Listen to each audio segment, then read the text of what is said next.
Very rarely is there a character in the WWE that makes a major impact and is gone within a matter of months. A character that you could see greatness, but it never panned out.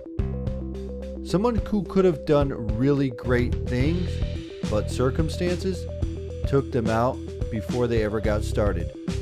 Today we're going to talk about the character that was Mordecai and what happened to his WWE run.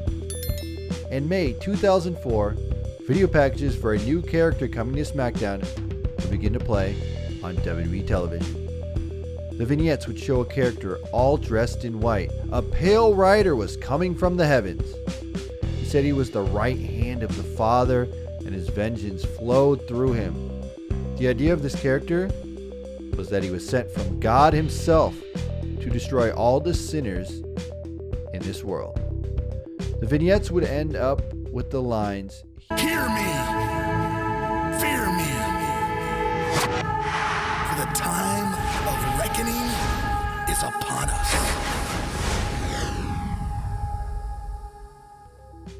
The final line eventually got changed to, "The day of judgment is upon us," as this was hyping his debut for WWE Judgment Day 2004.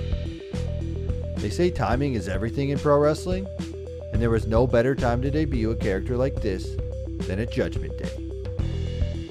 The moment his music hit, you knew there were big plans for Mordecai. He came out to a gothic type music with organs and chanting, and he carried a symbol out to the ring. The staff was shaped like a cross with a few curves added to it.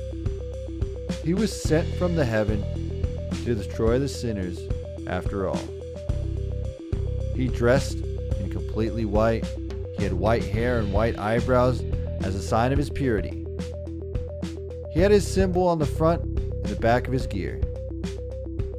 If you look deeper into the character, you could see that it was almost like the yin to the yang of the Undertaker.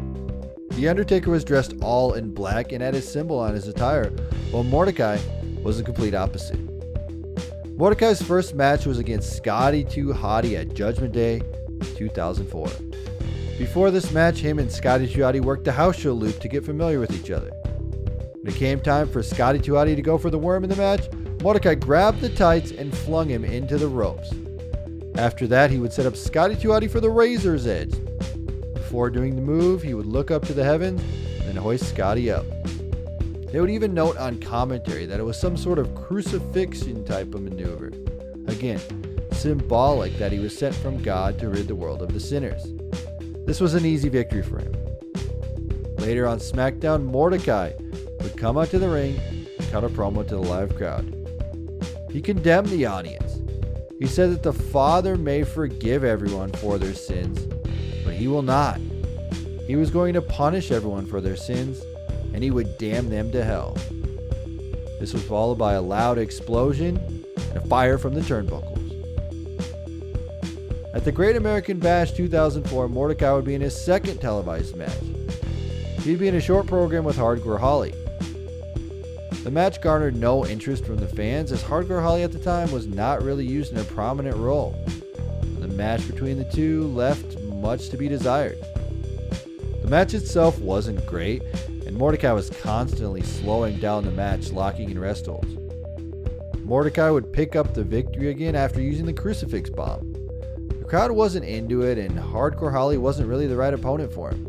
Building the character Mordecai, he needed to have some more decisive victories on TV against some lower card talent before he went to the next level.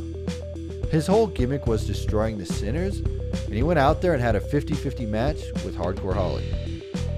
His last and final match as Mordecai was against Rey Mysterio on SmackDown.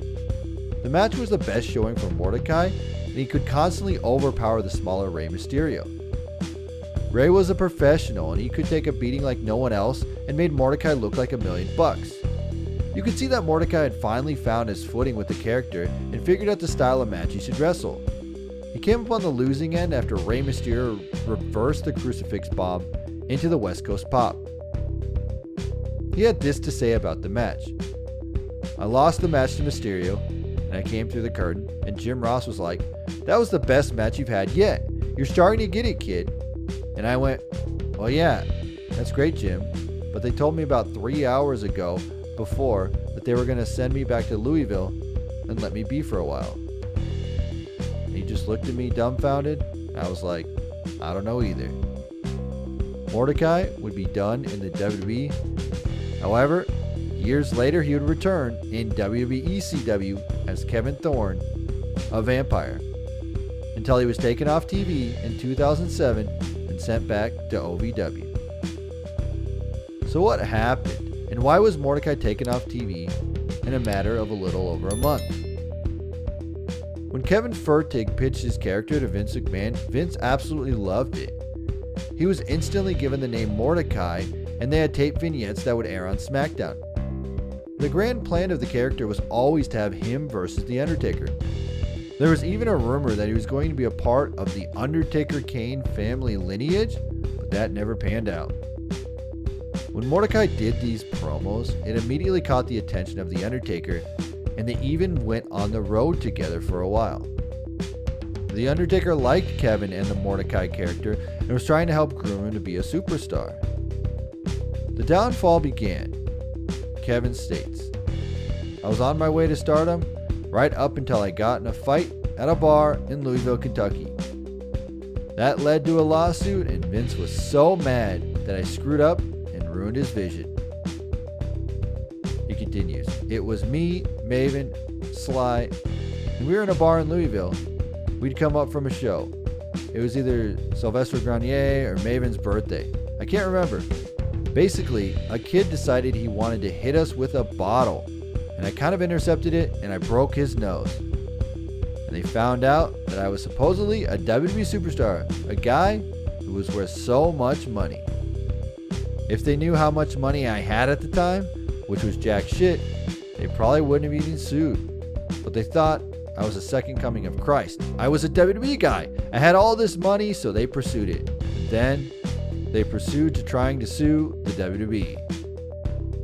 It just became a big debacle when it was basically Vince going, you've got to go. I've been nice to him. At this point, I offered them some money. They didn't want to take it, so guess what? Now they're trying to sue me for a lot, and you got to go. And that was basically how it was done. And then, when they realized how much money I didn't have, it got pretty much dismissed. I paid a little bit of money, and it was done. But long story short, it was something that a kid started, and I just finished it. A bar fight that a kid started to earn some money from a WWE superstar. What a way to go out. Because Kevin was working for the WWE, the kid tried to sue WWE along with Kevin in the hopes that he could have a nice payday out of it all. All this did was cost Kevin his job. Kevin believes that everything happens for a reason and that the past helps shape the future, but you have to wonder what could have been with Mordecai. Vince McMahon loved him, The Undertaker was a huge fan, and John Laurinaitis thought that Kevin could make a ton of money with the Mordecai character. It's a shame that that character never saw its full potential.